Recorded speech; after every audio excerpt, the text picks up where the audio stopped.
Hey, it's Cheryl Lazar, and this is the On Tour with Live Nation podcast. All summer long, we are bringing you on tour. This podcast will peel back the layers of the music industry, give you an inside look at music and Live Nation's festivals like Bonnaroo, Bottle Rock, Lollapalooza, Governor's Ball, and so many more. You will also hear from music's hottest stars, up-and-coming acts, music producers, and industry professionals. Tune in each week and find us on iTunes. Subscribe and give us a killer rating and review.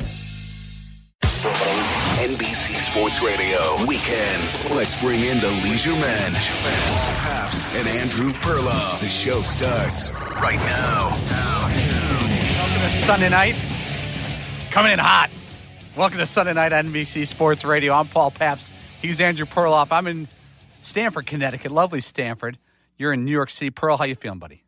I feel great, buddy. How you feeling? Good. I actually showered today, a little different, mixed it up a little bit, did some staining on the deck of the house, manly stuff. How about you?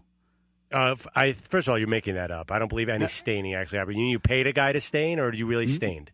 Well, I wouldn't say the final product came out great, but I had this table, this old wood table. We'll get to sports in a second. I had this old wood table that my wife was like, this thing's getting pretty munchy. And munchy means, bad shape. She goes, maybe it's time for a new one. And all I could think about is, we're going to some high-priced outdoor patio furniture place, and old Paulie P is going to get raked over the coals. So I went to my local hardware store, got a $5 thing of sandpaper, $5 thing of stain. I had a paintbrush. I spent about half an hour. It only took a half an hour sanding this bad boy, and I stained it. It doesn't look brand new, but I'd say it's about 90% going into the season. Yeah, I'm dubious. I'm going to have to stop by and see this. I spent several hours in the car with my family today, driving home from the Berkshire Mountains. I don't know. Do you ever fight with your wife about how many bathroom breaks you're going to have and that kind of stuff? Because it was it was warfare. It was interstate warfare. We've all been through it. The kids screaming, everyone fighting with each other. Well, the road trip stop situation is tough because are you driving? I am usually driving, yes. Okay. Now, you should control a lot of it. That being said, everyone in the car, when it's time to go to the bathroom, everyone should go to the bathroom whether they have to or not. Because multiple stops is a disaster. Well, sadly, I'm the one who usually has to stop, not my two little girls or my wife. Well, you drink a lot of fluids. I've worked with you for a long time. You always have at least one bottle of water and one cup of coffee available at all times. Yes, especially a long road trip. You don't want to nod off at the wheel. So I'm chugging coffee, and we're on the Taconic Parkway, and there's not a bathroom anywhere to be seen. I'm like, well, should we just pull off? I almost pulled off the highway and ran into the bushes. But I survived, Paulie, but I don't want to go down this road because I have more stories about that kind of thing than you want to know. I had a bathroom situation the other day, dropping my mother off at the airport. And I was like, I got to go to the bathroom. I ran into the airport to go to the bathroom because I knew I had at least an hour drive home. And the woman's like, all right, sir, where are you going? I'm like, the bathroom. She goes, all right. She kind of gave me like, you don't look like you're checking in for a flight. I made it out. Yeah, you got to go through security to go to the bathroom these days. But I got to tell you, I did have one neat thing happen on the way home. I'm going to jump into our big news story today. I got to hear plenty of opinions on Jay Cutler signing with the Dolphins in the last 2 hours of my drive. All right, let's get to it. We got a lot to get to tonight. We're going to got humid takes. We got to talk about Steve Bartman a little bit and the Cubs giving him a ring. Usain Bolt, Richard Sherman, the Hall of Fame football weekend. I got some movie topics, some soccer topics, some parachuting topics, convertible tips. We got everything going on tonight at the Leisuremen, NBC Sports Radio. At the Leisuremen on Twitter, hit us up, or 855-323-4622. I'm Paul Pabst. He's Andrew Perloff. When did you hear the news that Jay Cutler was coming back to the NFL, and what was your initial reaction? I got it on my phone, I believe, 3:45 p.m. Eastern. Does that sound right? I think I'm not sure exactly when it broke because, again, I was on the road. But right around then, I saw Shefty was tweeting that the deal was done. There was already rumors that it was going to happen. First, the deal was off. Tannehill got hurt on Thursday, or got re-hurt, or whatever happened to Ryan Tannehill, the Dolphins quarterback. Then there were rumors. Then the whole Kaepernick machine started. Right. And then Cutler said no. So I figured it was done. Cutler was out. And then at 3:45, stuck in standstill traffic. So I'm like, I'll check my notifications. Boom, Adam Schefter reports they've, in principle, agreed to a one-year deal. About 3:45 Eastern. Now, what about you? Well, just to fill this in, Andrew Gase is the head coach of the Dolphins, correct? And he was the offensive coordinator for the Bears with Cutler when Cutler was pretty good. Yeah, 2015. He had one good year under him. Not his peak year. Peak year was 2011, a while ago. But he looked pretty good under Adam Gase. Well, I think when I first saw it, I always try to check to make sure it's not a hoax. And, I got to be honest, I didn't know the Tannehill injury was this serious. I saw some things that he was in danger of missing some games, but I didn't know the season was in danger. So I got hit like a bucket of water in the face with the Cutler thing. I was like, oh, my goodness. But then I thought to myself, it doesn't surprise me because I'm going to take you back to, what was it, maybe how many months ago? 4 months ago when Cutler retired-ish? Yeah, it was this offseason. And, yeah, 3 months ago. And he was sort of linked to teams, but not really too actively. Remember, there was a little bit of Jets buzz. The Bears didn't want him. That was clear. But the Jets were maybe in play, a couple other teams, but nothing very serious. Well, I think that's a good point to bring up. Is you got to go back with this story to the point that the Bears didn't want him anymore. They're going younger. They're going, full-on rebuild. They are not a competitive team, and he's expensive. So when they didn't show interest, it seemed like a lot of teams weren't showing interest. And then he gets a job with Fox, which was even more surprising because during his career, he didn't talk a lot. And he definitely wasn't like, he wasn't exactly Howie Long during his career where he was just magic quotes. He wasn't Charles Barkley. But if you go back to a couple months ago when Cutler released his statement that he was leaving the NFL, retiring, retirement was a word you saw in the headlines. It says, quote, this is Jay Cutler 3 months ago, quote, I don't know if retirement is the right word. I don't feel that anyone really retires from the NFL. Well, of course they do. You are either forced to leave or you lose the desire to do what's required to keep going. I'm in between those situations at this point. And then he talks about how grateful he is and blah, blah, blah, blah. He didn't really have options at that point. Is that what the case is, you think? I don't know. I don't know if he had made himself fully available at the right price. Of course, he would have had some options. If he said, I'm available for $5 million a year, I would think that he would have an option or to be a backup. I mean, I hate to bring up the Kaepernick name, but there's not a ton of strings attached with bringing in Jay Cutler. I mean, he's known as a malcontent, and he's got a big personality, a celebrity wife. But I don't think it's that controversial move. So if he had said, I'll be a backup somewhere, but it didn't look like he had any interest in that. But I remember you said months ago when he left the game, why he retired, that the backup spots weren't open for him because he's too expensive and too threatening to whoever's the first-round quarterback. And you said, I got to give you credit, 3-4 months ago, that an injury opening could be a chance for him. I did? Wow. You absolutely said that. It's interesting. Yeah, I mean, he's young. That's the thing. Is he 34, 35? Right. He is way too young to retire. There's no reason he should have retired except for not loving the game anymore. So I think that's the bigger question. Was he interested in playing? To me, this is all about Adam Gase, right? If it wasn't Adam Gase, who he liked a lot personally in Chicago, according to every report, and he played well under, there's no way he's coming back. He had a pretty cush gig. Wasn't he number 2 at Fox, filled in for John Lynch, who took the Niners job? Right. He got a really nice... Yeah, it's a good job. He got a really nice, high-paying job at Fox with absolutely no experience whatsoever in the booth. And, it looked like, hey, this is a good landing spot if I don't have a career in front of me. Like you said, he's only 34 years old.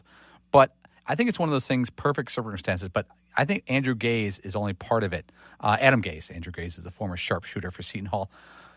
Miami. I think I called him Andrew Gase, too. Let's call him Andrew Gase. That's a little more interesting. Adam Gase is too boring. Boring, way boring. And Andrew Gase is a better shooter, maybe even a better coach. But I think the Miami thing is huge. You tell your wife, hey, I'm going back to play ball. Oh, where? Buffalo. Just kidding. I'm going to Miami for $10 million. They're probably going to be in Miami anyway. So now they got $10 million in their hands. So you think it's Miami. That's interesting. I think Miami's Gase. A big part of it. Well, I think Gase is Gase? Gase? I'm going to say Gase. Gase? Z? Adam Gase. Gase with an S. Yeah, Gase. Fair enough. You say so. You're the expert. But I think that Miami's at least half of this. Because if you say, hey, the Minnesota Vikings need a quarterback, nope, I don't think he's even considering that. This has everything. It has a good chunk of dough, a chance to, play with a decent team. They're definitely not a bad team. They're not a great team. And it's just on a plate. He didn't have to participate in OTAs. He missed a week and a half of camp. It's perfect. You're right. It's a better situation than if he had signed in April, by far, when you put it that way. It kind of reminds me It reminds me of the Ray Allen situation. Remember when he wanted to play, but he didn't want to do all the practicing and the camps? I think Ray Allen should have just shown up in February for teams for the rest of his life. I'm doing some hard research here. So he's married to Kristen Cavallari, formerly of The Hills. Yeah. Apparently, celebrity? They put their in today's world, she's celebrity. All right. Apparently, they put their Chicago mansion that was an Architectural Digest on the market in March and moved to Nashville. And do you remember we covered that? Jay Yes. Cutler's moving to Nashville. So they had this life set up in Nashville, which sounded awesome. You and I were both like, he's got it figured out. He's moving to Nashville. How cool is that?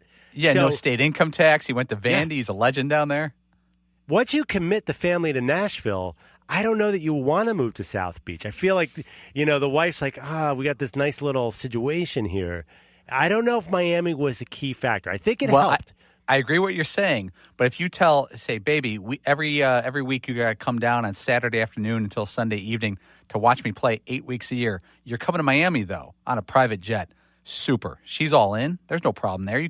Nashville to Miami, that's like a 90-minute flight. Yeah, but Jay was all set. I know he had to travel for Fox, but he was all set to go to the Vandy games, see some big That's SEC true. action, sort of SEC action. Maybe He delayed if it for Vandy 1 was year. Maybe if Vanderbilt was a little bit better, he would have said no to this. Yeah, they could. Well, then he was definitely going to play football because Vandy, they're tough. All right, Jay Cutler's got one of the weirder NFL careers of all time. We're going to talk about that in a little bit. But also the Hall of Fame was this weekend. Did you get into much of the Hall of Fame speeches? I tuned into a little bit here and there. I do not listen to the speeches anymore. I'll admit this now. I've given up on the Hall of Fame speeches for every sport. It's tough. I don't know why. I just feel like you're celebrating the past, which is nice, but there's just too much going on right now. And I noticed that at a certain like most people on Twitter that I follow, like I feel like young people do not care about that at all. I feel like that's a media issue and not like a public issue. It does feel like a 40-year-old man and older are going to watch this Legends of the Game and this and that. If you gave each guy 4 minutes to do his speech, I think there'd be a lot of drama. I think it'd be a lot more fun because you do about 20 minutes of thank yous, and there's more courtesy clapping than the State of the Union, and then you usually get like 2 or 3 minutes of raw emotion with some tears and some talks about fatherhood, about the people who helped you get on the right path and things like that. And there's always that. Almost every speech though does have a moment or two.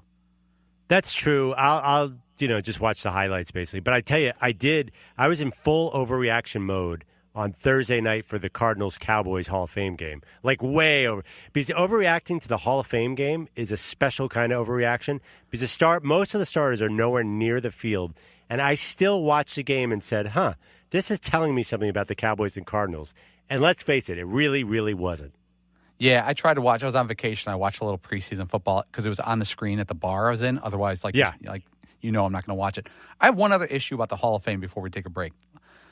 What do you do if your Hall of Fame bust, looks nothing like you? Because I was looking at some of the busts, and I would say 5 of the 6 that I saw looked nothing like the athlete they were supposed to depict. That's a bad thing. But do they look better or worse? Well, not worse. They just don't resemble them at all. I think they have like 20 different faces, and they just rotate. I was looking at Walter Payton's picture the other day. Jared Payton, his son, posted a picture with his dad and the bust. I was like, that doesn't look like Walter at all. I mean, I know Walter Payton like the back of my hand, and it's bothered me for years. And I was watching, Jason Taylor's bust was easy because he's got no hair. It cuts down a lot of sculpting. Wow, I'm looking at Walter Payton. Who is this man? I think they have the wrong guy altogether. Right. I mean, they had to know what Walter looks like. They're not. Are they sports fans, the guys who do the bust, or are they just like artists? Oh, NFL Films has like 9 documentaries on the making of these busts. So they get really, really into it. But I feel like they've sort of picked up their game lately. It's interesting. You thought this weekends were not accurate. I'm going to have to go one by one through this. I feel bad. I mean, this guy works hard for a living, or he or she, whoever does the bust, but they don't look like the athlete. Oh, boy. All right, the Leisuremen on NBC Sports Radio brought to you every week by our friends at Guinness. Go to Guinness.com or GuinnessOpenGate.com to find out everything they're doing. More importantly, go to your local pub and grab a Guinness or your local store, your local package store, the Packy, as they say in the Northeast. Stick around. Your calls, 855-323-4622. He's Perloff on Pabst. We're the Leisuremen, NBC Sports Radio. You're